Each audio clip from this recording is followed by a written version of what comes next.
हाय friends, मैं Meena Pandey. Welcome back to my channel serve with love.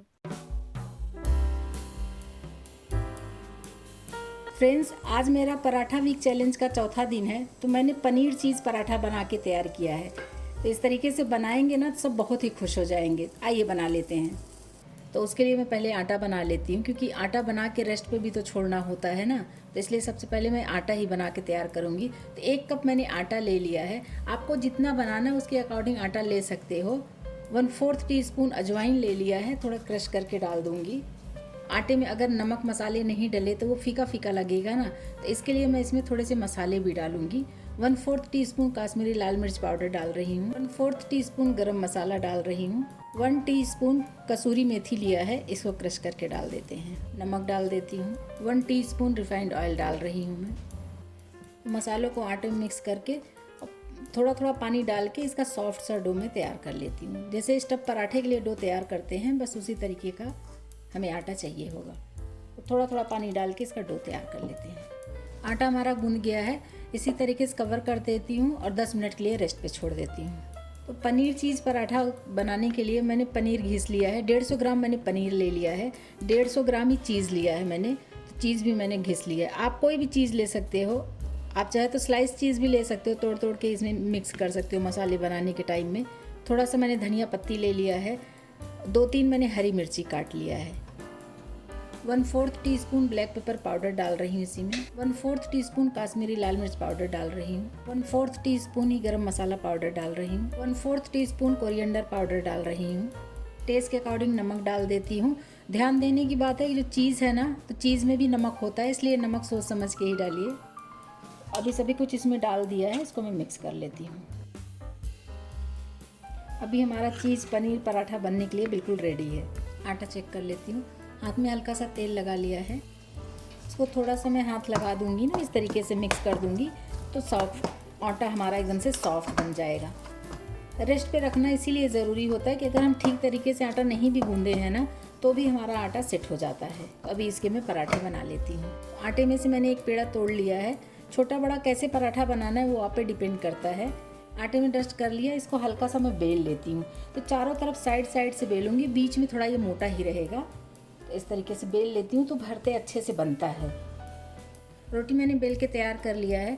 Side side से मैं हल्का सा ऐसे पानी लगा दे रही हूँ, जिससे कि जब मैं इसको फोल्ड करूँगी ना, किसी किसी को शिकायत होता है कि जब पराठा हम भरवा पराठा बनाते हो बेलते हैं ना, तो पराठा खुल जाता है। लेकिन इस तरीके से अगर साइड साइड से हम पानी लगाए रहेंगे तो पराठा हमारा खुलेगा नहीं। अभी इसी पे मैं स्टफिंग रख देती हूँ। स्टफिंग कितना रखना है वो आप पे डिपेंड करता है। स्टफिंग डाल के हल्का से ऐसे प्रेस कर दूँगी और ये चारों तरफ से उठाते हुए हमें इसको पैक कर देना है। ये देखिए, अगर इस तरीके से बनाएंगे ना फ्रेंड्स, तो बिल्कुल भी खुलने का कोई चांस ही नहीं होगा। ये देखिए, जहाँ हमने पानी लगाया वो ऊपर साइड है ना, और यहाँ पे आटा हमारा चिपक गया है पानी लगाने की वजह से। बस इसको सूखे आटे में डस्ट करके मैं बेल लेती हूँ। हाथों से थोड़ा सा इस तरीके से मैं बढ़ा देती हूँ। बढ़ा देने से फिर बेलेंगे ना तो बहुत अच्छे तरीके से बेलते बनता है। तो इसीलिए मैं हल्का सा ऐसे हाथ से बढ़ा दे रही हूँ। इसको मैं बेल लेती हूँ। देख रहे हैं ना, कहीं से भी बिल्कुल भी फट नहीं रहा है। और जो कि मैंने भरावन इसमें काफ़ी अच्छा खासा भरा हुआ है, ढेर सारा भरा है। उसके बावजूद भी पराठा हमारा फट नहीं रहा है, क्योंकि मैंने जो पानी लगा के चिपका दिया ना फ्रेंड्स, तो उसके वजह से कोई चांस ही नहीं होता है कि हमारा पराठा खुलेगा कहीं से। ये देखिए, ऊपर साइड देख रहे हैं ना, नीचे साइड भी देखिए, बिल्कुल भी नहीं खुला है कहीं से भी। तो बस इसी तरीके से मैं बेल के सेक लेती हूँ।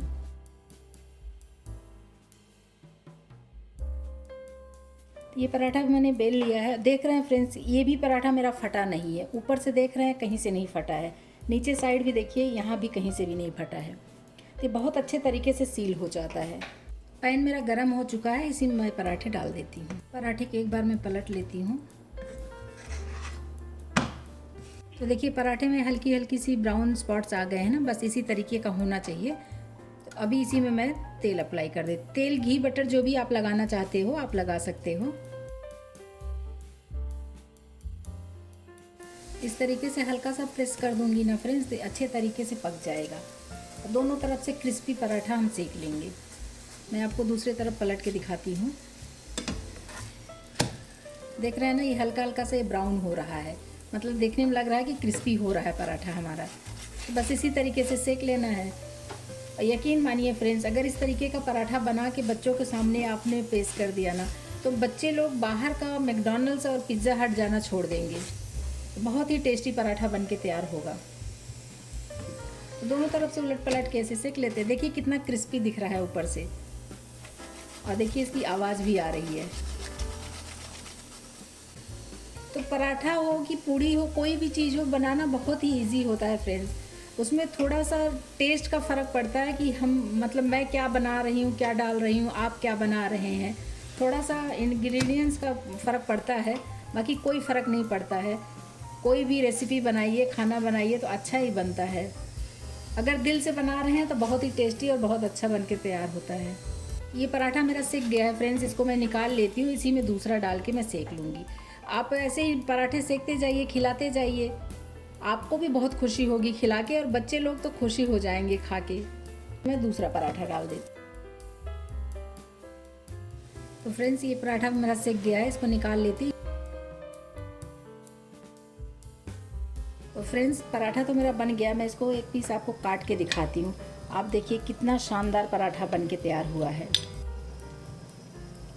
तो मैं ये पराठा आपको इस तरीके से उठा के दिखाती हूँ फ्रेंड्स, आप खुद देखिए और बताइए ये पिज़्ज़ा बर्गर को टक्कर दे रहा है कि नहीं, आप खुद ही देख लीजिए। तो बच्चों को तो बहुत ही पसंद आएगा फ्रेंड्स। इस तरीके से बनाएंगे ना तो बच्चे के तो बल्ले बल्ले ही हो जाएंगे। तो आप लोग भी ज़रूर एक बार बना के ट्राई करिए, मज़ा आ जाएगा बच्चों को। तो फ्रेंड्स मेरा ये चीज़ पनीर पिज़्ज़ा बन के तैयार हो गया है।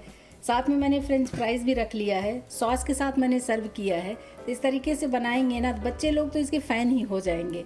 एक बार ज़रूर बना के ट्राई करिए। अगर आपको मेरा तरीका पसंद आया हो तो लाइक और कमेंट्स करना बिल्कुल भी मत भूलना फ्रेंड्स।